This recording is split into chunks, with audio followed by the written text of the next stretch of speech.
తెలుగు రాష్ట్రాల్లో చలి తీవ్రత విపరీతంగా పెరిగింది. తెలంగాణలో కనిష్ట ఉష్ణోగ్రతలు సాధారణం కంటే 3 నుంచి 4 డిగ్రీలు తక్కువగా నమోదవుతున్నాయి. సంగారెడ్డి జిల్లా కోహిర్లో అత్యల్పంగా 5 డిగ్రీలు నమోదైంది. వికారాబాద్లో 7, ఆసిఫాబాద్లో 7.2, ఆదిలాబాద్లో 7.6, మెదక్, కామారెడ్డిలో 7.9 డిగ్రీల ఉష్ణోగ్రతలు నమోదయ్యాయి. ఇక రాష్ట్ర రాజధాని హైదరాబాద్లో సాధారణంగా 10 నుంచి 12 డిగ్రీల మధ్య ఉంది.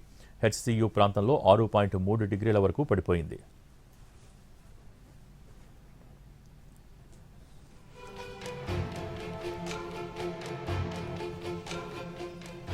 ఏపీలో ఏజెన్సీ ప్రాంతాలు, మన్యం జిల్లాల్లో చలి మరింత తీవ్రంగా ఉంది. అరకు, పాడేరు, చింతపల్లి వంటి ప్రాంతాల్లో సింగిల్ డిజిట్ ఉష్ణోగ్రతలు నమోదవుతున్నాయి. ఉదయం వేళ్లలో దట్టమైన పొగమంచు కురుస్తోంది. దీంతో వాహనదారులు తీవ్రంగా ఇబ్బందులు పడుతున్నారు.